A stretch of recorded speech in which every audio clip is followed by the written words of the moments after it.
किसान साथियों, आज की वीडियो में हम जानने वाले हैं गेहूं में पैदावार बढ़ाने के लिए 5 बातें हमें कौन सी याद रखनी चाहिए। यहाँ पे हम 5 प्रमुख बातें आपको बताने वाले हैं।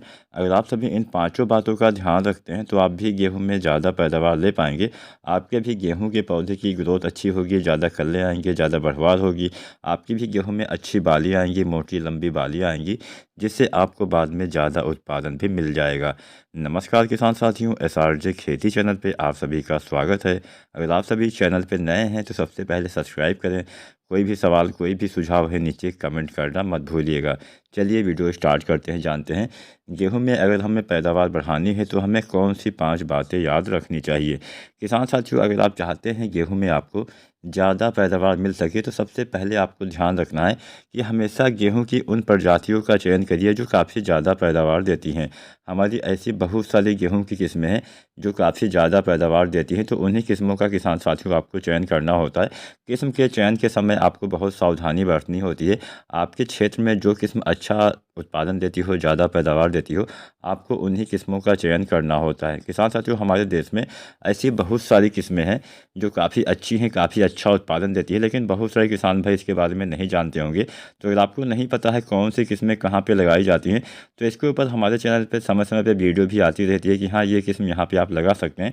बस आपको ध्यान यही रखना है कि जो किस्में जहाँ के लिए अनुमोदित की जाती है, मतलब जिस क्षेत्र में लगाने के लिए जो किस्में तैयार की जाती हैं, केवल उन्हीं क्षेत्रों में आपको उस किस्म का चयन करना होता है। किसान साथियों, यहाँ पे मैं आपको बताते चलता हूँ, जब भी नई किस्मों को तैयार किया जाता है, विकसित किया जाता है, तो लगभग भारत में जहाँ जहाँ पे भी गेहूं उगाया जाता है वहाँ पे उसका ट्रायल किया जाता है। अब किसान भाइयों, अगर आपके क्षेत्र में वो किस्म ज़्यादा पैदावार देती है तभी आपके क्षेत्र के लिए उसको विकसित किया जाता है, अनुमोदित किया जाता है, किसानों के बीच में उतारा जाता है। अन्यथा वहाँ के लिए वो किसान भाई वो किस्म नहीं चुन सकते हैं। तो इसलिए हमेशा ध्यान ये रखना है कि कौन सी किस्में, आपको पता ही होगा उत्तर प्रदेश में अगर आप रहते हैं तो बहुत सारी किस्में आप पूर्वी उत्तर प्रदेश में लगा सकते हैं, लेकिन वही किस्म आप पश्चिमी उत्तर प्रदेश में नहीं लगा सकते हैं। तो इसी हिसाब से आपको चयन करना है, हमेशा अच्छी किस्म का चयन करना है और अच्छी जगह से बीज का चयन करना है। बहुत सारे धोखेबाजी आजकल होने लगी, हमें अच्छे बीज समय से, मतलब अच्छी मात्रा में बीज हमें अच्छे से नहीं मिल पाते हैं। तो इसके लिए आपको पहले से ही तैयारी करनी चाहिए। पहले हमने जाना कि हमें अच्छी किस्म का चयन करना है। इसके बाद में सबसे ज़रूरी हो जाता है समय से गेहूँ की बुआई करना। किसान साथियों, अगर आप गेहूँ की बुआई समय से करते हैं तो वैसे भी आपको अच्छा उत्पादन मिलता है। जितना देर में बुआई करेंगे पैदावार में उतना कमी आ जाएगी। अब मान के चलिए दिसंबर जनवरी में गेहूं की बुआई करेंगे तो कहाँ पे आपको ज़्यादा उत्पादन मिल पाएगा। तो इसलिए हमेशा अगेती किस्मों की बुआई तो हम 20 अक्टूबर से ही चालू कर देते हैं, उसके बाद में समय वाली बुआई हम चालू करते हैं। तो किसान साथियों, अगर आप चाहते हैं ज़्यादा पैदावार आपको मिल सके तो अच्छी किस्म के साथ साथ समय पर गेहूँ की बुआई भी किसान भाइयों आपको करनी पड़ेगी। इसके बाद बारी आती है सिंचाई की।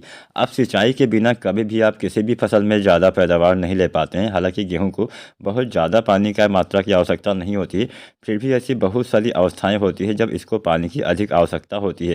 किसान साथियों, गेहूं में हम पहला पानी लगाते हैं 21 से 25 दिन पे, उसके बाद में हम पानी लगाते हैं लगभग 20 से 25 दिन के बाद, मतलब 40 से 45 दिन पे। तीसरा पानी हम 65 से 70 दिन या 75 दिन पे लगाते हैं। तो ऐसे ऐसे आपको मतलब ऐसे ऐसे आपको अपने खेत में सिंचाई करते रहना चाहिए। और जब आपकी गेहूं की फसल में बालियाँ निकलने वाली होती है, इस अवस्था में आपके फसल को सबसे ज़्यादा मात्रा में पानी की आवश्यकता होती है।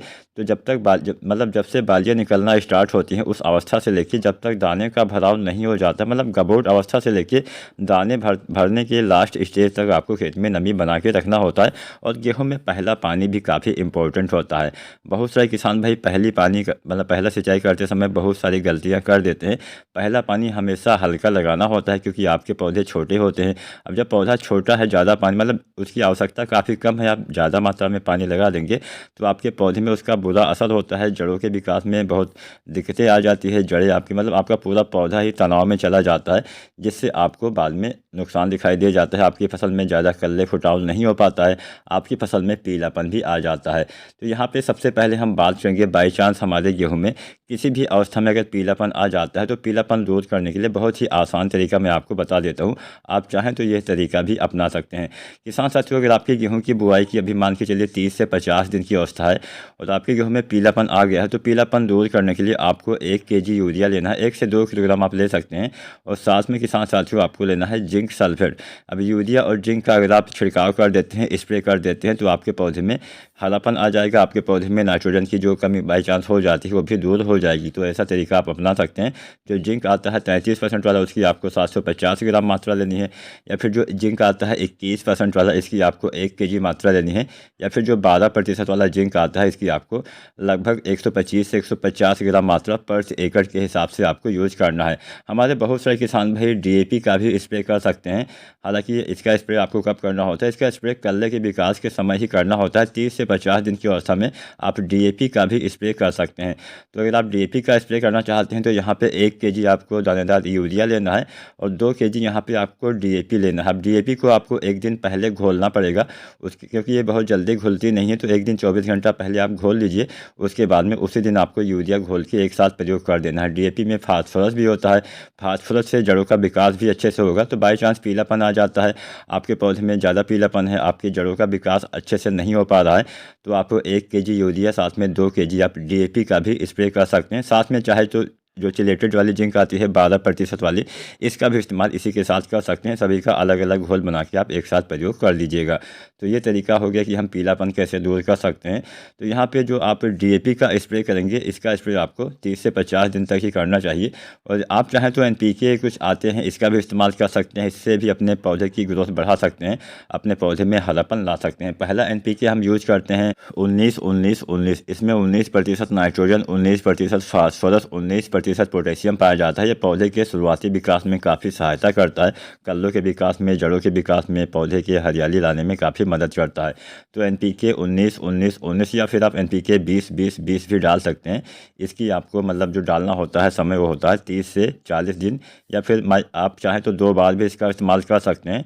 तो 30 से 50-60 दिन तक आप इसका प्रयोग कर सकते हैं, बढ़िया लाभ मिलेगा। पहली मात्रा आपको 30 से 35 दिन पर डाल देनी है और इसकी आपको 1 से 1.5 kg मात्रा डालनी होती है। आप चाहें तो 2 बार भी इस्तेमाल कर सकते हैं। मान लीजिए पहली बार आपने पहले पानी के बाद डाल दिया, तो दूसरी बार आप लगभग 20 दिन के बाद या 15 दिन के बाद फिर से आप NPK 19-19-19 डाल सकते हैं। अब दूसरा NPK जो हम डालते हैं वो काफ़ी इंपॉर्टेंट होता है।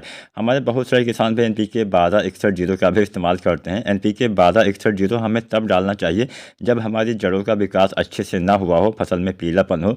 तो उस अवस्था में आप NPK 12-61-0 का भी इस्तेमाल किसान भाई कर सकते हैं।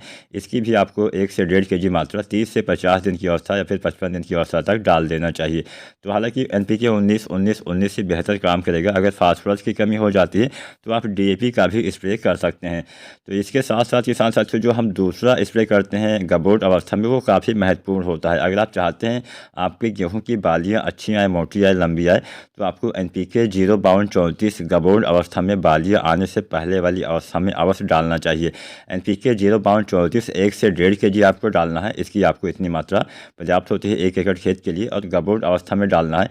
इसमें 52% फास्फोरस और 34% पोटेशियम पाया जाता है। फास्फोरस का यहाँ काम होता है बालियों के विकास में सहायता करना। पोटेशियम भी बालियों के विकास में हेल्प करता है, आपके तने को भी मजबूत करता है और आपकी फसल में हरियाली लाता है। प्रकाश संश्लेषण प्रक्रिया अच्छे से होती है। आपके पौधे में रोग प्रतिरोधी क्षमता में भी विकास करता है। आपके फसल में सूखा के प्रति आपकी फसल को सहनशील बनाता है। तो आप NPK 0-32 1 से 1.5 kg गबोट अवस्था में डालिएगा, बढ़िया लाभ मिलेगा, मोटी लंबी बालियाँ आएंगी। इस अवस्था में जब आप 0-32 डालते हैं तो इसी अवस्था में आपको बोरोन खाद का भी किसान भाइयों इस्तेमाल करना चाहिए। अगर आप चाहते हैं कि अच्छे से पॉलिनेशन हो, जिससे समस्त दाने का भराव किसान साथियों आपको अच्छा मिल सके, जिससे आपके सारे दाने अच्छे से भर सकें, तो इसके लिए आपको बोरोन खाद का भी इस्तेमाल गबोट अवस्था में बालियाँ आने से पहले वाली अवस्था में अवश्य करना चाहिए। तो जो बोरोन आता है 20% वाला, इसकी लगभग 100 ग्राम मात्रा प्रति एकड़ के हिसाब से गबोट अवस्था में आपको इस्तेमाल कर देना है। इसके इस्तेमाल से बढ़िया फ़ायदा मिलेगा। इसके इस्तेमाल से पौधे में भोजन जो बनता है वो पौधे के सभी भागों तक पहुंचाने का काम भी बोरोन का होता है। पानी वगैरह भी सभी भागों तक पहुंचाता है बोरोन। तो बोरोन काफ़ी अच्छा काम करेगा गबोट अवस्था में।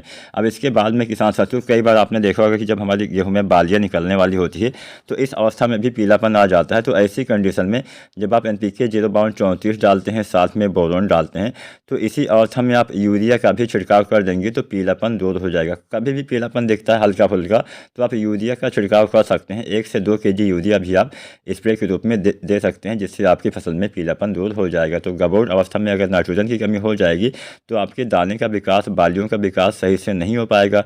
तो ऐसी कंडीशन में आपको यूरिया का छिड़काव यानी स्प्रे कर देना चाहिए। 1 से 2 kg यूरिया भी आप NPK 0/34 के साथ में डाल सकते हैं, साथ में बोरोन, साथ में यूरिया भी, यानी ये 3 चीज़ें आप एक साथ डाल सकते हैं। सभी का अलग अलग घोल आपको बनाना चाहिए। आप चाहें तो इस अवस्था में सागर का लिक्विड भी डाल सकते हैं।